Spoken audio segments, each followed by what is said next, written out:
نحمده ونصلي على رسوله الكريم أما بعد فأعوذ بالله من الشيطان الرجيم بسم الله الرحمن الرحيم رب اشرح لي صدري ويسر لي أمري واحلل عقدة من لساني يفقهوا قولي یا ایہا الذین آمنوا، اے لوگو جو ایمان لائے ہو، اذا قمتم الی الصلاۃ، جب تم کھڑے ہو نماز کی طرف، یعنی نماز کے لیے جب اٹھو تو نماز سے پہلے وضو کر لو۔ پھر وضو کی تھوڑی سی تفصیل بتائی گئی۔ یاد رکھیے کہ نماز کے لیے تازہ وضو بہتر ہے، اگرچہ ضروری نہیں۔ اگر پہلے سے وضو موجود ہو تو اس سے بھی نماز ادا ہو سکتی ہے۔ پھر وضو سے پہلے نیت بھی فرض ہے۔ اگر آپ بغیر نیت کے ویسے ہی ہاتھ منہ دھو رہے ہیں تو وہ وضو کے لیے کافی نہیں۔ پھر وضو سے پہلے بسم اللہ پڑھنا بھی ضروری ہے۔ اعضاء کو ترتیب سے دھونا ضروری ہے اور ان کے درمیان وقفہ نہیں ہونا چاہیے، یعنی یہ نہیں کہ ایک دفعہ آپ منہ دھو لیں پھر 15 منٹ کے بعد جا کے بازو دھوئیں، نہیں، ایک ہی سٹریچ میں وضو کرنا چاہیے۔ تسلسل کے ساتھ یکے بعد دیگرے تمام اعضاء کو دھونا چاہیے۔ پھر یہ اہتمام بھی رہے کہ وضو کے دوران جسم کا کوئی عضو جسے دھونا لازم ہے اس میں سے کوئی حصہ بھی خشک نہ رہے، اور کوئی بھی حصہ 3 دفعہ سے زیادہ نہ دھویا جائے، کیونکہ اسے نبی صلی اللہ علیہ وسلم نے ظلم اور زیادتی سے تعبیر کیا۔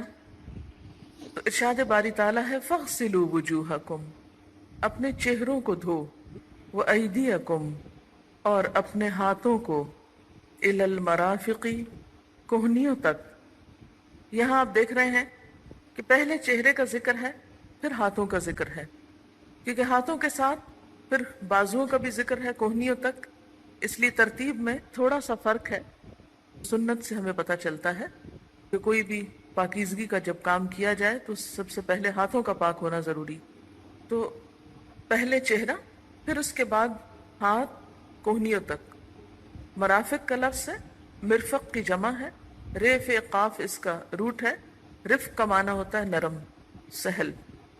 تو مرفق کیا ہوتی ہے کہ جس سے انسان سہولت پکڑتا ہے۔ آپ کوہنی پہ ٹیک لگا لیتے ہیں، کوہنی ٹیک کر سو بھی جاتے ہیں۔ تو مرفق وہ چیز ہوتی ہے جس کے سہارے سے آرام یا فائدہ حاصل کیا جائے۔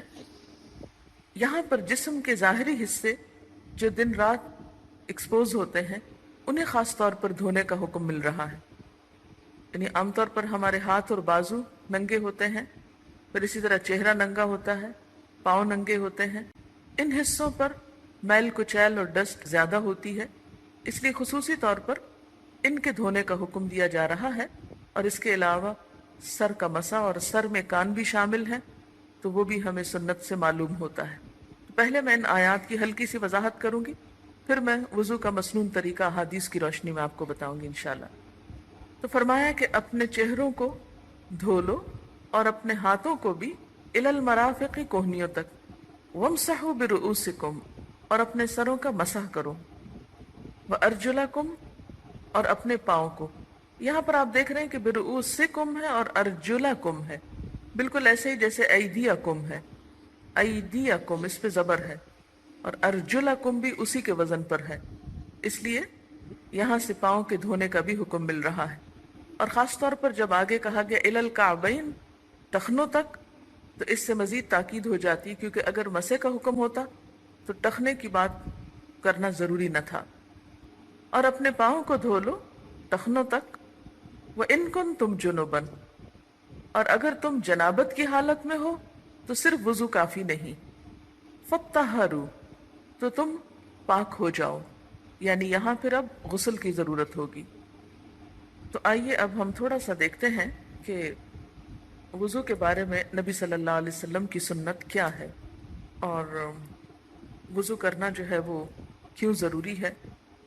اس میں اب آپ اچھی طرح اس کو غور سے سنیے اور اس پہ توجہ بھی رکھیے کہ کوئی کمی بیشی ہے تو اس کو درست کر لیجئے، اس لیے اس کی تذکیر ضروری ہے۔ اور ہم میں سے ہر شخص یہ احادیث سنتے وقت اپنا اپنا جائزہ لے کے کہیں کوئی کمی تو نہیں۔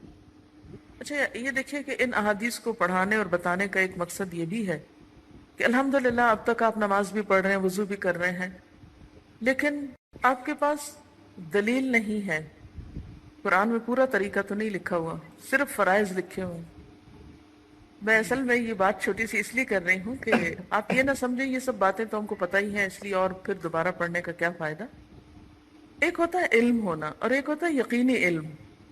علم اور یقینی علم میں فرق ہوتا ہے، اور یہاں آپ کے آنے کا مقصد بھی یہی ہے کہ یقینی علم میں اضافہ ہو تاکہ آپ کے اعمال میں اور پختگی ہو، راسخین ہو جائیں، پورے اعتماد اور یقین کے ساتھ کام کر سکیں، اور اگر کوئی پوچھے تو آپ کو دلیل یاد ہو، اگر یاد نہ بھی ہو تو کم از کم اتنا اعتماد آپ کو اپنی ذات پہ ہو کہ کوئی آپ کو نہ ہلا سکے۔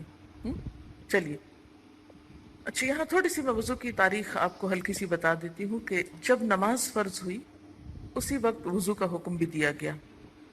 ابتدائے اسلام میں ہر نماز کے لیے وضو کرنا ضروری تھا، لیکن فتح مکہ کے بعد آپ نے وضو کیا اور جرابوں پر مسح کیا، اور ایک وضو سے کئی نمازیں بھی پڑھی۔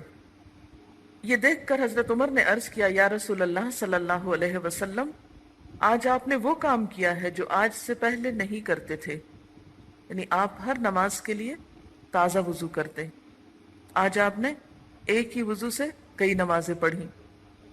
آپ صلی اللہ علیہ وسلم نے فرمایا، میں نے بھول کر نہیں، قصدن یعنی جان بوجھ کر ایسا کیا ہے۔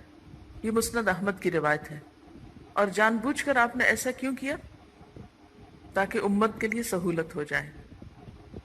پھر اسی طرح یہ بھی یاد رکھیے کہ وضو جو ہے اللہ تعالیٰ کے تقرب کا ذریعہ ہے۔ وضو کے بغیر نماز قبول نہیں ہوتی۔ عن ابی ہریرہ رضی اللہ عنہ عن محمد صلی اللہ علیہ وسلم فذکر احادیث منها وقال رسول اللہ صلی اللہ علیہ وسلم لا تقبل صلاة احدکم اذا احدث حتى يتودع، رواہ مسلم۔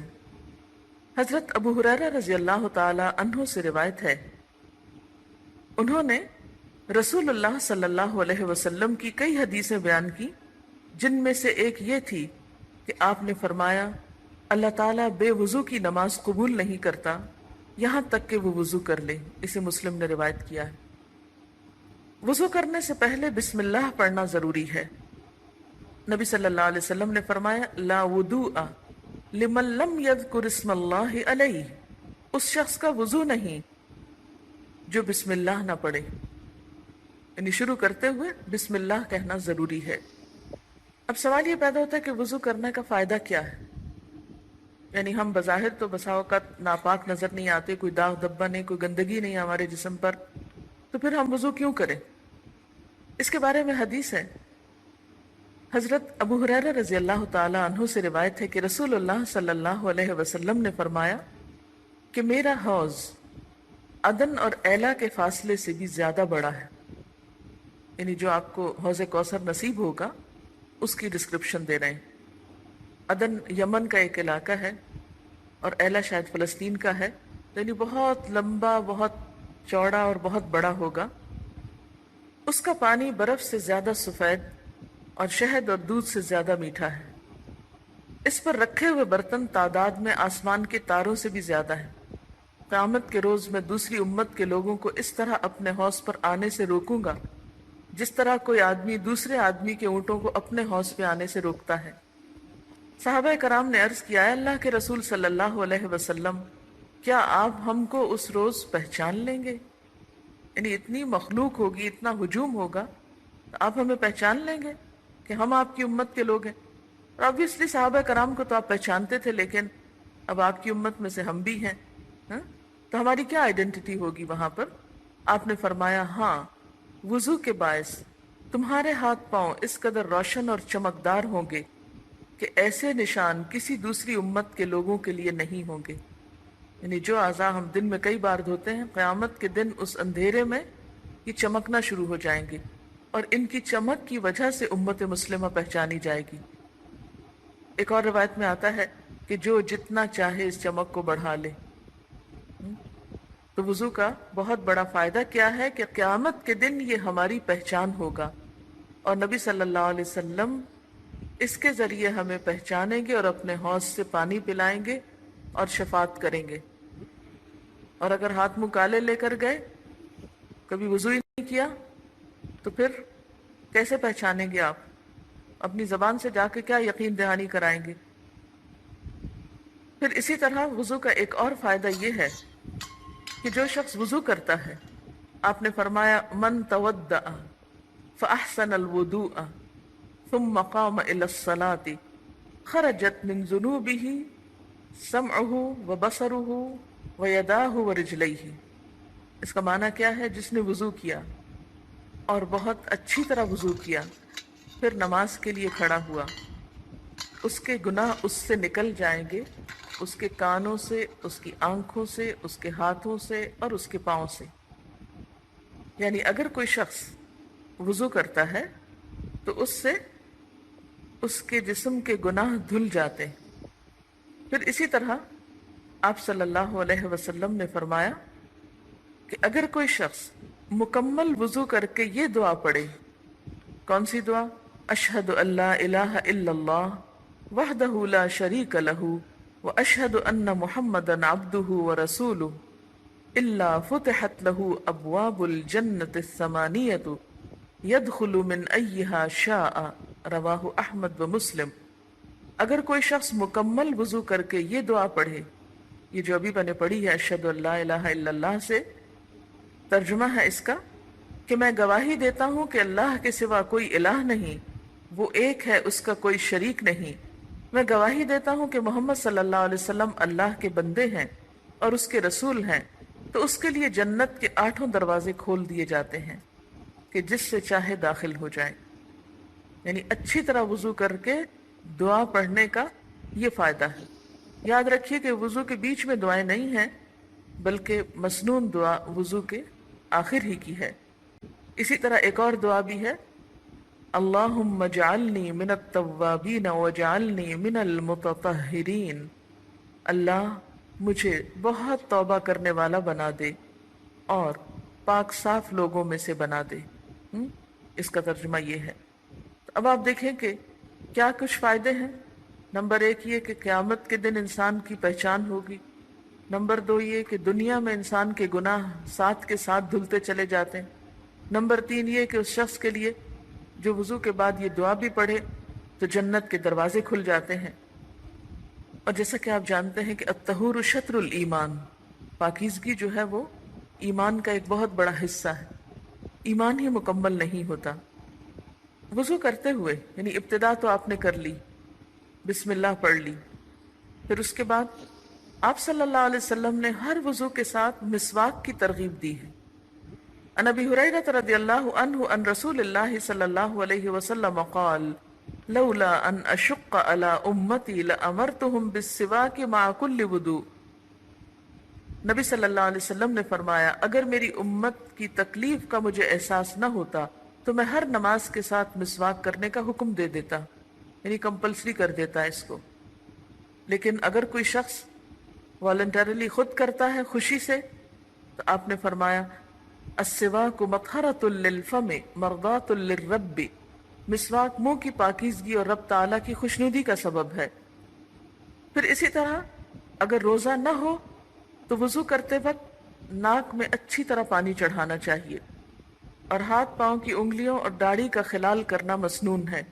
یعنی وضو اچھی طرح کرنے کا مطلب کیا ہے کہ تمام اعضاء پوری طرح دھل جائیں، کچھ بھی اس میں سے خشک نہ رہے، حتیٰ کہ ناک کے اوپر کے حصوں تک پانی چڑھانا زیادہ ثواب کا باعث ہے، اور بعض اوقات کی بہت سی بیماریوں کا علاج بھی بنتا ہے۔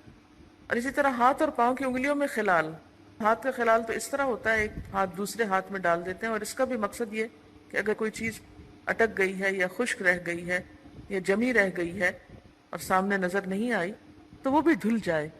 اور اسی طرح اگر کوئی انگوٹھی وغیرہ پہنی تو اس کو ہلانا یہ بھی مسنون ہے۔ اسی طرح پاؤں کی انگلیوں کو بھی خلال کرنا، اور پاؤں کا خلال ہاتھوں سے مختلف ہوتا ہے۔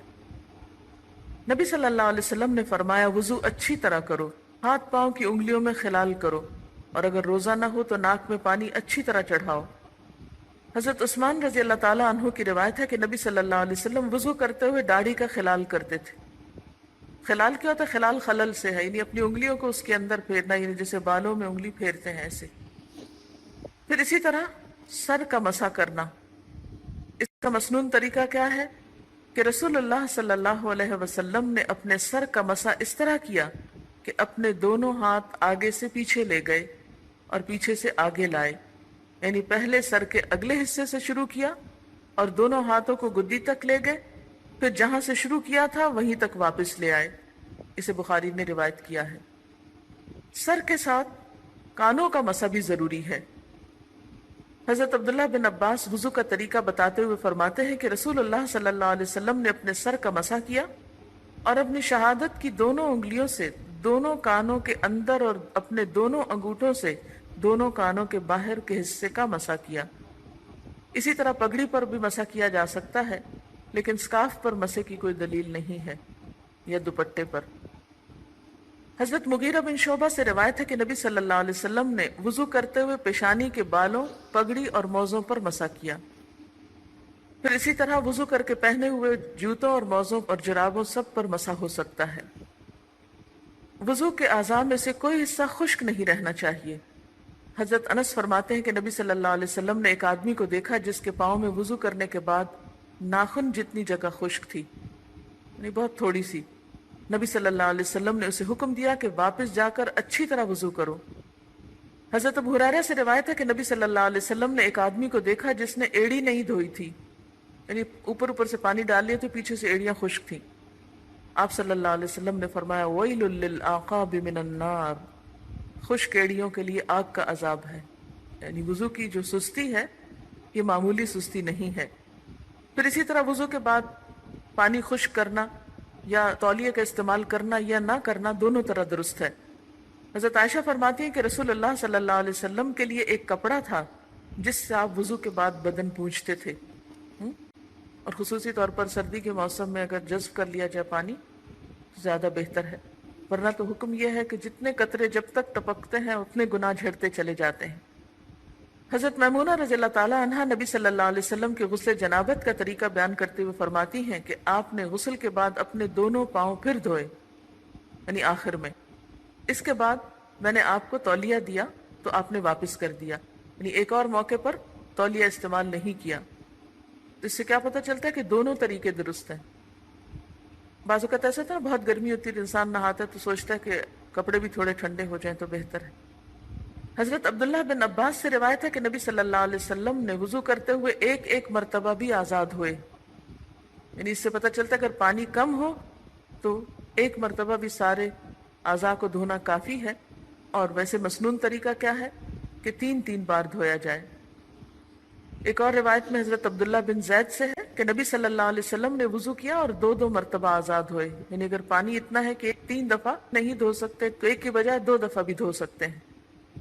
حضرت عبداللہ بن عمرو بن العاص روایت کرتے ہیں کہ ایک دیہاتی نے نبی صلی اللہ علیہ وسلم سے وضو کا طریقہ دریافت کیا، یعنی ایک بدو آیا اور اس نے پوچھا وضو کیسے کرتے ہیں، تو آپ نے اسے 3 بار وضو کے آزاد دھو کر دکھائے اور فرمایا وضو کا طریقہ یہ ہے، جس نے اس سے زیادہ مرتبہ دھویا اس نے برا کیا، زیادتی کی اور ظلم کیا۔